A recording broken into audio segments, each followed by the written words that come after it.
नमस्कार दोस्तों, स्वागत है आपका फिर से मेरी एक नई वीडियो पे। तो मैं आपका भाई सोनू फिर से आ गया हूँ एक नई कहानी के साथ। वो कहानी क्या है वो आप वीडियो का थंबनेल देखकर ही समझ गए होंगे। लेकिन आपको मैं एक चीज बता दूं कि जो अपनी भारत भूमि है वो अनेकों ऐसे राजा महाराजाओं और योद्धाओं से भरी हुई भूमि है जिस पर लोगों ने अपने देश के लिए हंसते हंसते जान न्यौछावर कर दी थी। हाँ, ये बात सच है। अगर आप भारत का इतिहास खोलकर देखोगे तो अनेकों ऐसे प्रतापी राजा महाराजा योद्धा हुए हैं जिन्होंने हंसते हंसते अपने देश के लिए अपने जान न्यौछावर कर दी। तो जी हाँ, आज हम बात करने वाले हैं किसी एक ऐसे ही योद्धा के बारे में जिसने स्वयं खुद ने अकेले अंग्रेजी हुकूमत से लड़ने का साहस दिखाया। जी हाँ, आज हम बात करने वाले हैं रानी लक्ष्मीबाई। रानी लक्ष्मीबाई एक ऐसी साहसी योद्धा थी जिन्होंने स्वयं अकेले ही अंग्रेजी हुकूमत को अपने पैरों तले दबा दिया था। जी हाँ, तो आज हम बात करेंगे कि रानी लक्ष्मीबाई का जन्म कहाँ हुआ था और उनका बचपन कैसे गुजरा, उनके विवाह के बाद क्या हुआ और उन्होंने जो 1857 की क्रांति हुई उसमें कैसे भाग लिया, उन्होंने क्या किया, यही बात हम आज की वीडियो में जानने वाले हैं। तो आपको मैं बता दूं कि उनका जन्म हुआ था वाराणसी में। काशी विश्वनाथ आप नाम सुनते ही होंगे, वीडियो में देखा होगा, गए होंगे, जिसे मणिकर्णिका भी बोलते हैं, जहाँ पर मणिकर्णिका घाट भी है। तो ये नाम वहाँ का उसी टाइम पड़ा था, क्योंकि आपको मैं बता दूं कि रानी लक्ष्मीबाई का नाम बचपन में रखा गया था मणिकर्णिका, लेकिन प्यार से लोग उन्हें मनु नाम से संबोधित करते थे। बाकी उन्होंने बचपन में ही अपनी घोड़सवारी, तलवारबाजी, धनुष विद्या ये बचपन में ही सीख ली थी उन्होंने अपने नाना जी के साथ। ये बात आपने अपने जो पिछली क्लासों में कक्षा 1 से 8 तक या 10 तक आप पढ़कर आए हो तो उसमें भी आपको थोड़ी बहुत जानकारी दी होगी रानी लक्ष्मीबाई के बारे में।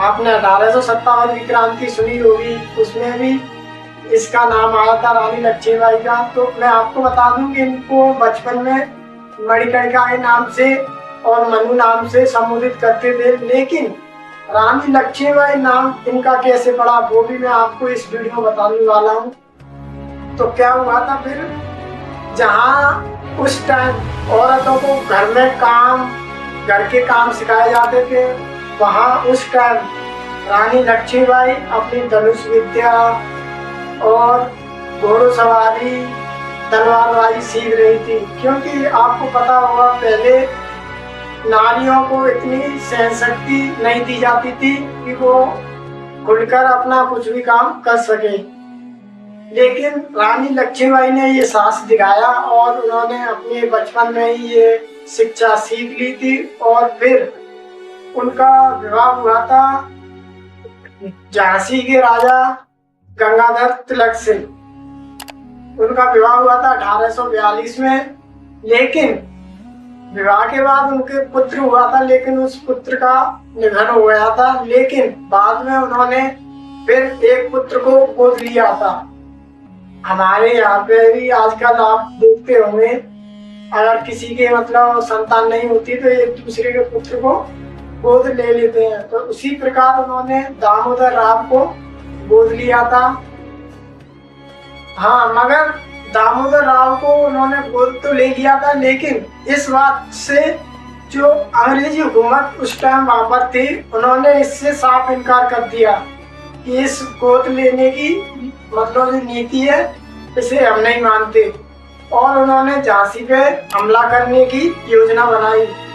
फिर हुआ संघर्ष स्टार्ट। तो फिर 1857 में उन्होंने झांसी पे हमला कर दिया, लेकिन रानी लक्ष्मीबाई ने वहां पर भी हार नहीं मानी थी। उन्होंने लगातार युद्ध किए और फिर झांसी की रानी ने अपने जो झांसी के उनके महिलाएं पुरुष थी, उन्होंने भी एक अपनी सेना तैयार की और उसके बाद फिर कुछ ऐसा हुआ जो कि आज भी लोग उन्हें इस बात के लिए याद करते हैं। जी हाँ, उन्होंने अपना जो पुत्र गोद लिया था दामोदर राव, उसको अपनी पीठ से बांधकर और अपने घोड़े जो बादल था, उनका घोड़ा था बादल नाम का, उस घोड़े पे बैठकर वो वहां से किले से निकल गई थी, क्योंकि अंग्रेजी सरकार ने जो किला था वो चारों तरफ से घेर लिया था। घेरने के बाद उन्होंने हमला कर दिया था, लेकिन उन्होंने हार जब भी नहीं मानी थी। वो स्वयं लड़ती रही अंग्रेजी सरकार के जो लोग थे उनसे, उन्होंने स्वयं खुद ने अकेली ने सामना किया था।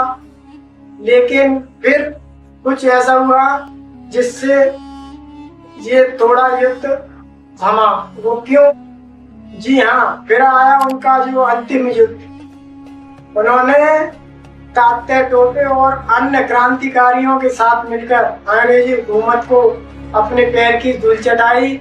लेकिन 18 जून 1858 में जो ग्वालियर के पास हुए युद्ध में वह गंभीर रूप से घायल हो गई और वहीं पर वह वीरगति को प्राप्त हो गई। लेकिन मात्र 29 वर्ष उन्होंने अपना जीवन जिया, लेकिन 29 वर्ष में कुछ ऐसा काम कर गई अपने देश के लिए जिससे लोग उन्हें आज भी याद करते हैं। आप किताबों में भी पढ़ते होंगे, एक काफी फेमस लाइन है कि खूब लड़ी मर्दानी वह तो झांसी वाली रानी थी। जी हाँ, रानी लक्ष्मीबाई ने हमें सिखाया कि साहस, आत्मसम्मान और देशभक्ति से बढ़कर कोई ताकत नहीं होती।